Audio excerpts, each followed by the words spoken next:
Bonjour et bienvenue dans ce nouvel épisode de notre série de podcasts. Aujourd'hui, nous posons une question essentielle.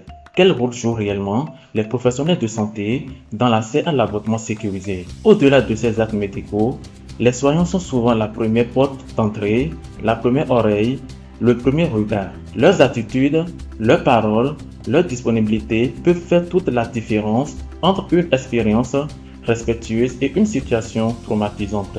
Mais dans un contexte d'où l'avortement reste stigmatisé, où la désinformation circule librement et où les peurs dominent souvent les faits, les professionnels de santé sont aussi appelés à être des éducateurs, des accompagnants et des défenseurs des droits des patientes. Aujourd'hui, nous avons avec nous Madame Laurence Afissou pour explorer ensemble comment les soignants peuvent informer sans juger, accompagner avec humanité et contribuer activement à faire évoluer les mentalités.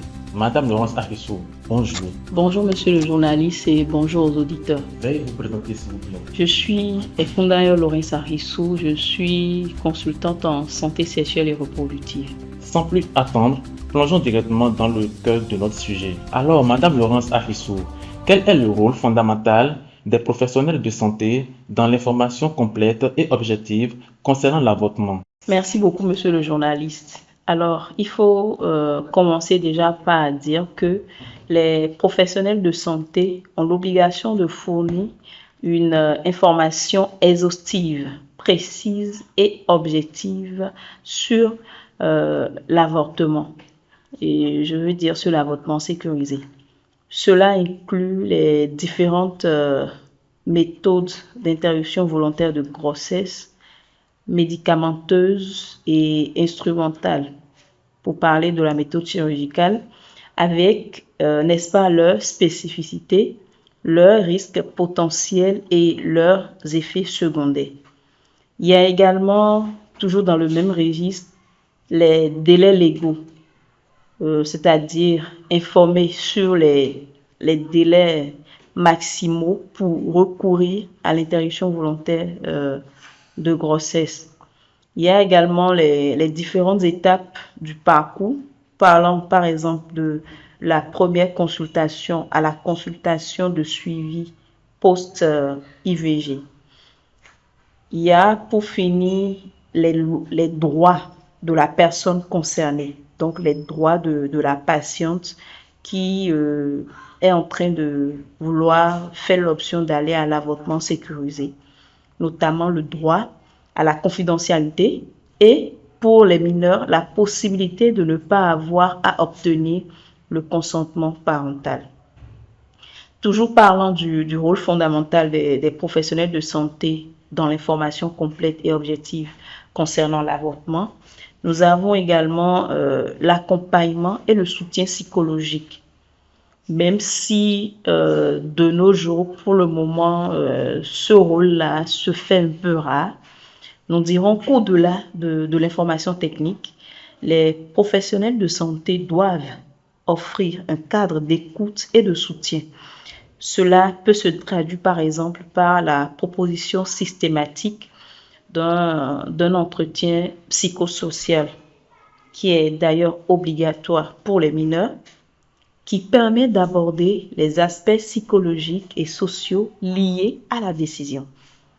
Il y a l'écoute attentive, empathique et sans jugement pour permettre à la personne de poser toutes ses questions et d'exprimer ses appréhensions. Nous avons l'orientation vers des structures d'aide et d'accompagnement si nécessaire, parlant par exemple des associations ou donc des psychologues.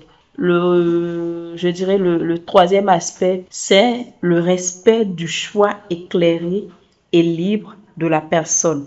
Donc, l'objectif principal ici est de permettre plutôt à la personne de prendre une décision libre et éclairée. Donc, les professionnels de santé ne doivent en aucun cas influencer le choix de la patiente, le choix de la personne, de la fille ou de la femme, mais plutôt s'assurer que la décision est prise en toute connaissance de cause et surtout sans pression extérieure. J'aborderai en thème de rôle pour finir le droit de clause de conscience et devoir d'orientation. Également, la prévention et l'information sur la contraception. Le rôle ne s'arrête pas à l'avortement sécurisé. Les professionnels de santé doivent également aborder la question de la contraception au besoin avec la patiente afin de prévenir les grossesses non désirées futures et d'assurer un environnement favorable, respectueux, bienveillant, sans gêne pour la fille ou la femme ou pour la patiente. Donc, en somme, je dirais par rapport à cette question que les professionnels de santé sont des piliers incontournables, sont donc des piliers non négligeables pour garantir un accès sécurisé et respectueux à l'avortement sécurisé, en assurant une information complète, un accompagnement bienveillant et en respectant l'autonomie de décision des personnes concernées. Madame Laurence Arissou, vous venez brièvement de donner le rôle fondamental des professionnels de santé dans l'information complète et objective concernant l'avortement.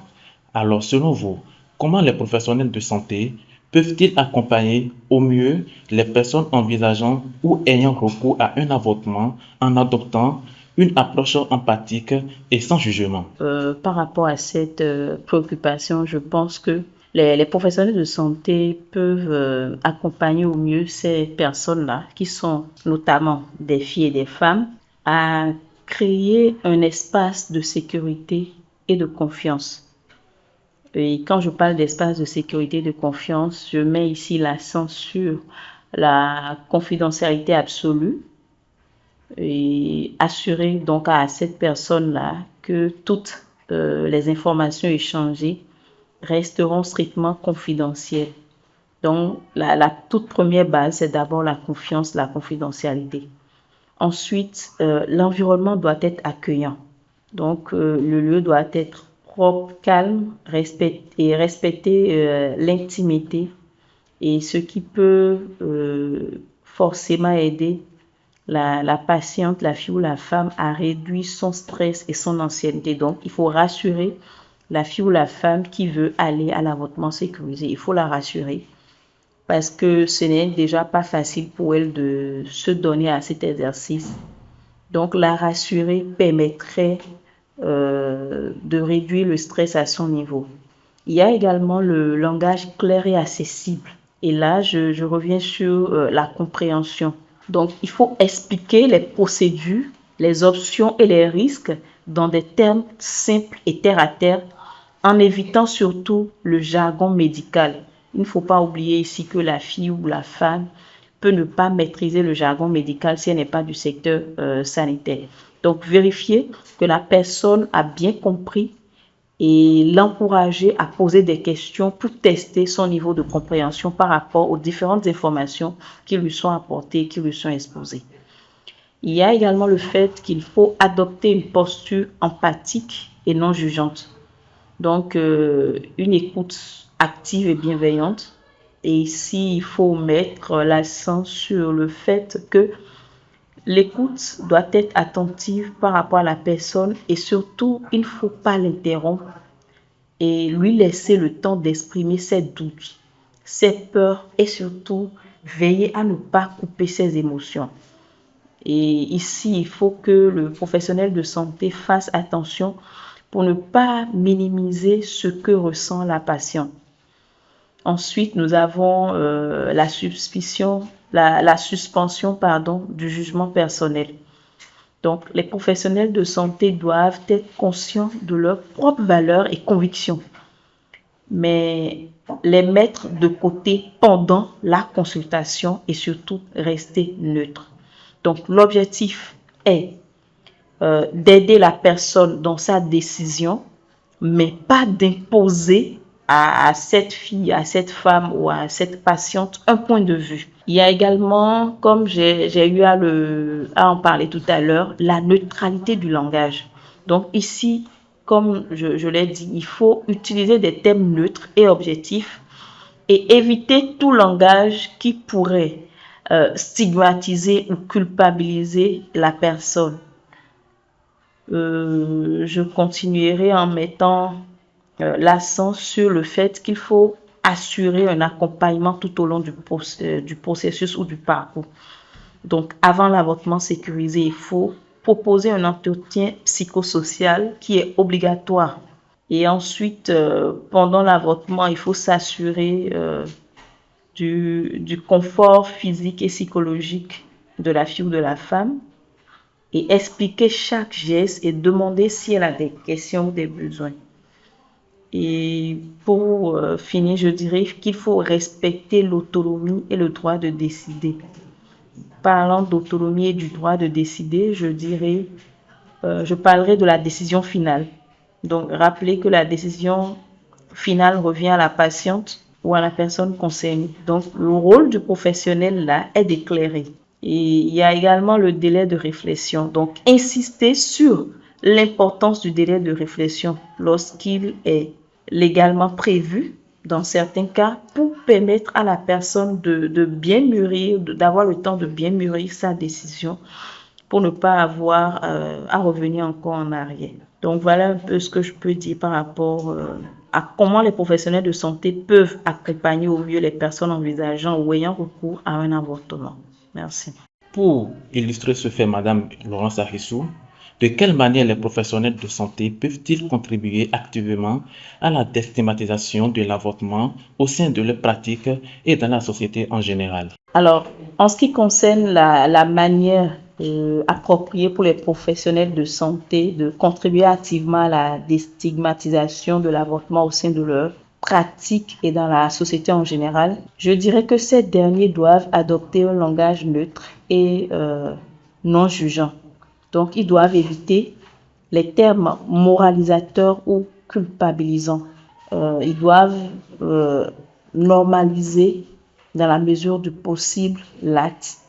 Donc, présenter l'avortement comme un acte de santé parmi tant d'autres, accessible et surtout encadré par la loi, plutôt que comme une procédure exceptionnelle, une procédure taboue ou honteuse. Ils doivent également assurer une information complète, objective et proactive. Et dans ce sens, ils doivent mettre en avant la légalité et le droit à l'avortement.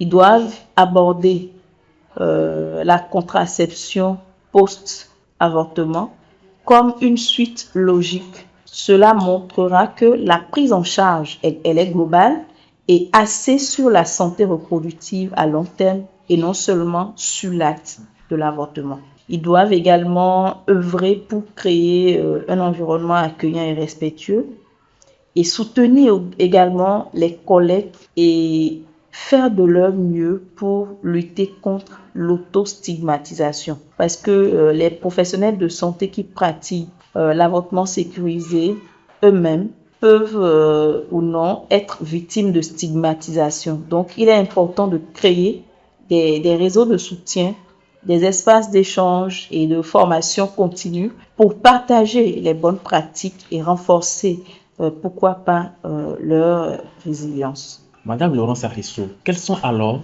les formations et les ressources nécessaires pour équiper les professionnels de santé afin qu'ils puissent offrir un accompagnement de qualité et déstigmatisant? En termes de formation et de ressources nécessaires pour équiper les professionnels de santé, je dirais qu'il y a d'abord la formation médicale et technique approfondie. Et ici, il faut mieux expliciter pour parler des formations initiales et continues sur l'avortement sécurisé ou encore sur l'interruption volontaire de grossesse. Et parlant des méthodes d'IVG, je mettrai l'accent sur les connaissances approfondies des avortements et également l'actualisation des connaissances, les lois, les recommandations et les pratiques qui évoluent. Donc, ils doivent actualiser leurs connaissances sur la thématique qu'est l'avortement sécurisé. Et œuvrer également pour faire des formations continues et régulières, pour se tenir informés des dernières avancées en temps réel. Il y a également la formation en compétences relationnelles et en communication. Surtout que le sujet de l'avortement paraît un sujet un peu tabou dans nos sociétés. Il faut qu'il s'outille sur la communication non violente et sur l'écoute active. Il y a également l'écoute empathique. Donc, il faut qu'ils apprennent à écouter sans interrompre l'autre concernant cette thématique, concernant ce sujet brûlant-là, et qu'ils travaillent à valider les émotions de la personne, parlant de la reformulation et de la clarification. Ils doivent maîtriser l'art de reformuler plutôt ce que la personne exprime pour s'assurer d'une bonne compréhension et l'aider à clarifier sa pensée. Je continuerai pour parler de la formation spécifique sur la dénormalisation de la stigmatisation qui est aussi importante. Parce que tout à l'heure, j'ai souligné le fait que l'avortement sécurisé demeure encore un sujet tabou dans nos sociétés. Donc ici, il faut une formation pour analyser les mécanismes de stigmatisation afin que le professionnel de santé puisse mieux comprendre comment la stigmatisation se construit d'abord. Est-ce que la stigmatisation se construit à travers des discours sociaux, des préjugés culturels et religieux, ou encore elle est liée à la déformation? Et comment elle impacte les patientes, ou comment elle impacte les individus et l'accès aux soins? Pour finir, par rapport à cette question, je parlerai une fois encore de la collaboration en réseautage. Donc, travailler toujours en réseau avec les autres professionnels de santé, communiquer et voilà. Une fois encore, merci Madame Laurence Arissou pour ces éléments de réponse que vous apportez sur le rôle fondamental des professionnels de santé. Alors, selon vous, Madame Laurence Arissou, comment les professionnels de santé peuvent-ils aborder les questions éthiques personnelles liées à l'avortement tout en respectant les droits et les choix des patientes? Alors, concernant les questions d'éthique et personnelles liées à l'avortement pour les professionnels de santé, je dirais d'abord que la première chose à faire, c'est qu'ils doivent distinguer, séparer les convictions personnelles du devoir professionnel. Et donc, dans la même ligne droite, reconnaître leurs propres valeurs et limites. Donc, chaque professionnel de santé a ses propres convictions éthiques, morales ou religieuses. Et la première étape est d'abord de reconnaître ses convictions et d'en être conscient. Donc, il faut séparer le jugement personnel de l'acte professionnel, donc de l'acte du professionnel de santé. Donc, même si un professionnel de santé a une opinion personnelle sur l'avortement ou encore sur l'avortement sécurisé, par exemple, son devoir professionnel est d'offrir des soins impartiaux tant que ces soins sont légaux. Donc, le cadre légal ici et éthique de la profession prime sur les opinions individuelles dans l'exercice des fonctions du professionnel de santé. Donc, il y a également les clauses de conscience et devoirs d'orientation. Donc là, on met beaucoup plus l'accent sur la plupart des législations qui reconnaissent le droit pour un professionnel de santé de refuser de pratiquer un acte qui va à l'encontre de ses convictions. Je mettrai également l'accent sur les droits de la patiente au centre donc du processus ou de la démarche.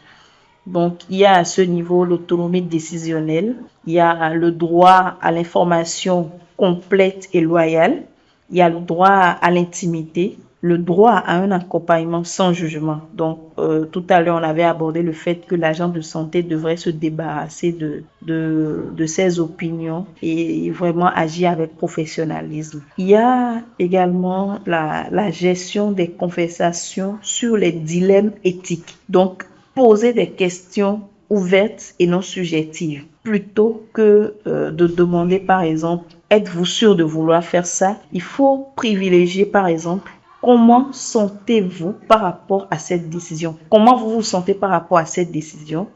Ou encore, quelles sont vos préoccupations principales par rapport à ceci? Que de dire, êtes-vous sûr de vouloir faire ça? Êtes-vous vraiment sûr de vouloir avorter? Donc, ce sont des propos ou des phrases un peu vulgaires qui peuvent avoir d'impact émotionnel sur la patiente et ne pas la rassurer. Car ici, nous le rappelons une fois encore, le rôle du professionnel de santé est de rassurer la patiente. Donc, pour conclure par rapport à cette question-là, je dirais que la clé ici est de maintenir une posture professionnelle de neutralité bienveillante, de garantir le droit à l'autonomie et à l'information de la patiente et de gérer ses propres convictions par le biais de la clause de conscience lorsqu'elle est invoquée, toujours dans le respect du devoir d'orientation. C'est un équilibre constant entre le respect de l'individu, de l'éthique et de la profession médicale. Selon vous, Madame Laurence, comment les professionnels de santé peuvent-ils créer un environnement de soins sûr et confidentiel pour les personnes cherchant des informations ou en avortement?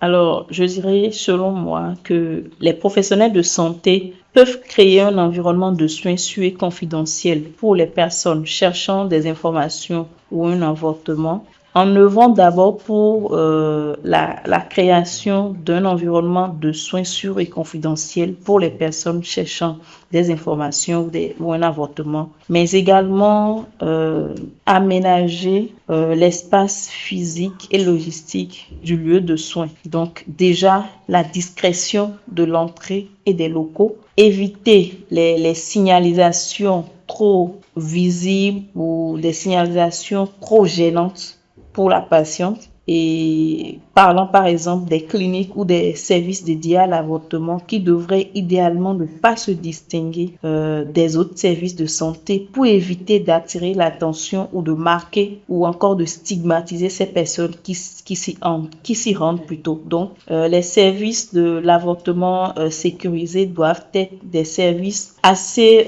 normaux comme les autres services qui existent dans les cliniques ou encore dans les hôpitaux ou dans les centres de santé. Et c'est dans ce sens que je disais qu'il faut prévoir une entrée discrète ou un accès séparé si possible pour minimiser l'exposition des patients au regard extérieur et éviter de les exposer aussi au tabou. Il y a également comme aspect à respecter le respect rigoureux de la confidentialité et de l'anonymat. Il y a l'approche communicationnelle et relationnelle, donc le langage neutre et non jugeant, nous l'avons rappelé tout à l'heure. Il y a également l'utilisation de la technologie de manière sécurisée, donc l'échange d'informations entre professionnels, parlant de l'ordonnance, par exemple, vers les pharmacies, où il faut utiliser des systèmes de messagerie sécurisés et agréés. Donc, voilà un peu ce que je peux dire par rapport à cette question-là. Quelles sont alors les stratégies de communication efficaces que les professionnels de santé peuvent utiliser pour contrer la désinformation et les mythes entourant l'avortement? Alors, en termes de stratégie de communication efficace que les professionnels de santé peuvent utiliser pour contrer la désinformation et les mythes entourant l'avortement, il y a par exemple la communication factuelle et basée sur les preuves. Donc, quand on parle de communication factuelle, elle se base sur les faits.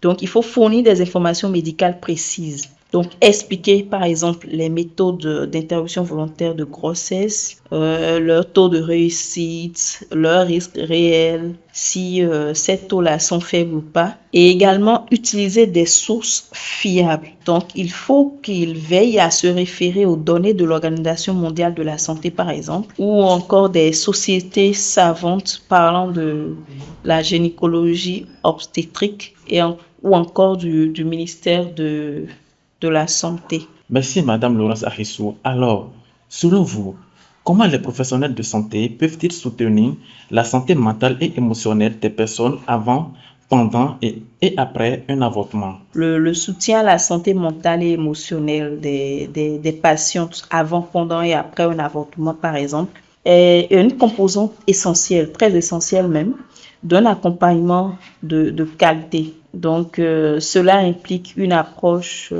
holistique et une reconnaissance que chaque personne vivra cette expérience de façon différente, singulière ou encore particulière. Donc, il revient aux professionnels de santé de faire en sorte que cette expérience soit un peu positive ou positive au mieux pour la patiente. Donc, avant l'avortement, par exemple, il faut une préparation, mais également une clarification.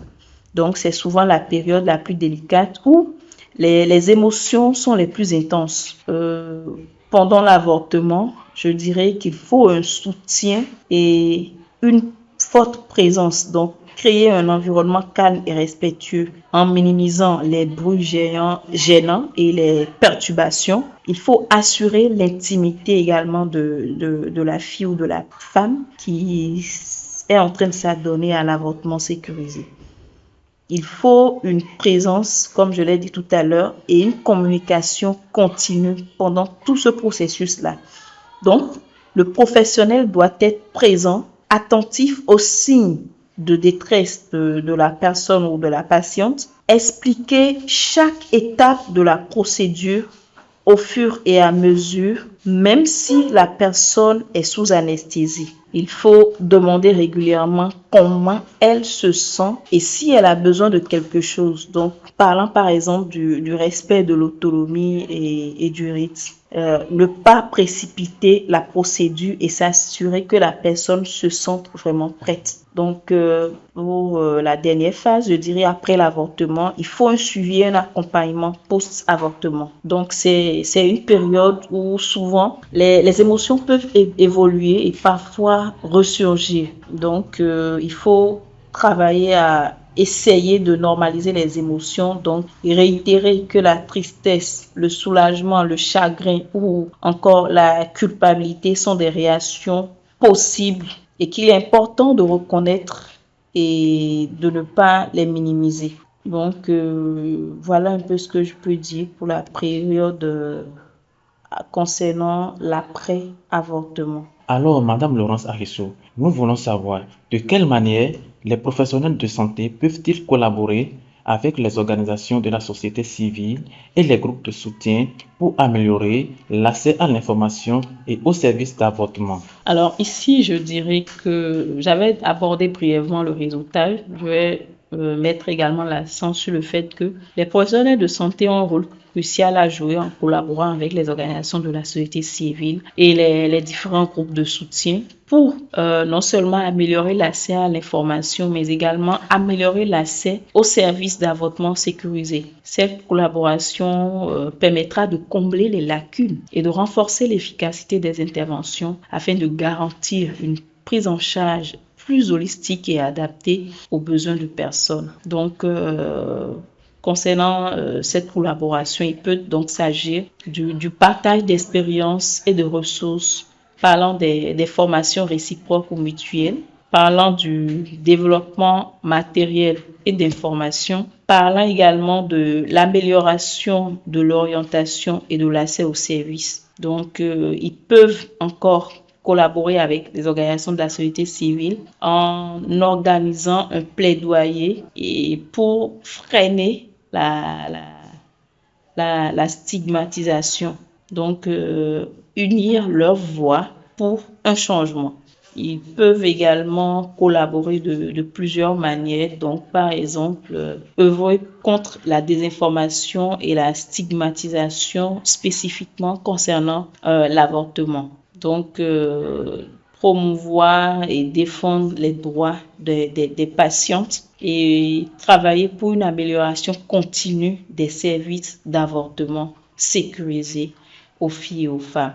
Donc, ce serait un peu comme une synergie entre les professionnels de santé et les organisations de la société civile. Quels sont alors les défis auxquels sont confrontés les professionnels de santé qui pratiquent des avortements ou qui en informent dans des contextes où l'avortement est stigmatisé ou criminalisé? Alors, ces défis sont à la fois personnels, professionnels et également systémiques. En termes donc de défis, j'aborderai les principaux. Il s'agit par exemple de la stigmatisation sociale et professionnelle. Et quand on parle de stigmatisation sociale, on met l'accent sur les jugements et discriminations, le harcèlement et la violence, l'autostigmatisation, la difficulté de formation et de carrière. Et ici, la stigmatisation peut rendre difficile l'accès à une formation adéquate en matière d'avortement ou à des opportunités de carrière dans ce domaine-là. Il y a également les risques légaux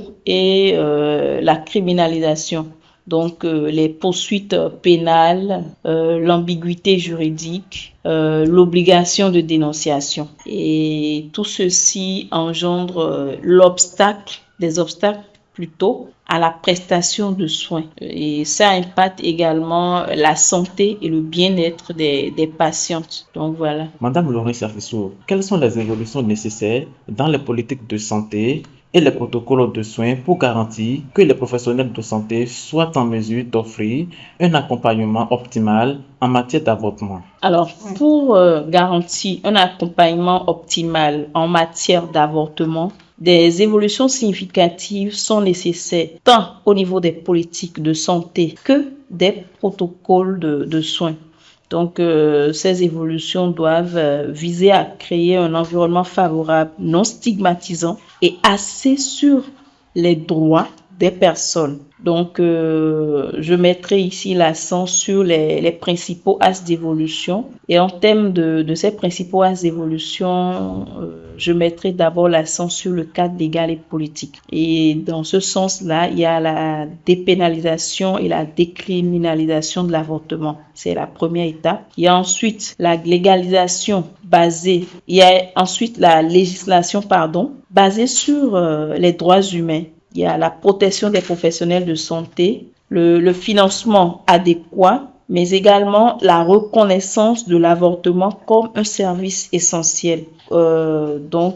Intégrer les soins complets liés à l'avortement dans la liste des services de santé essentiels comme l'a fait l'Organisation mondiale de la santé. Toujours parlant des principaux axes d'évolution, je parlerai à présent du protocole de soins et des offres de services. Donc ici, il faut qu'il y ait des directives cliniques qui sont basées sur des preuves. Donc adopter et mettre à jour régulièrement des directives nationales conformes aux recommandations de l'OMS, de l'Organisation mondiale de la santé, en matière de soins d'avortement sécurisés, qui incluent les méthodes médicamenteuses chirurgicales, parlant de la gestion des douleurs et des soins post-avortement. Il y a également l'accompagnement holistique et sans jugement. Donc, l'information doit être complète et impartiale.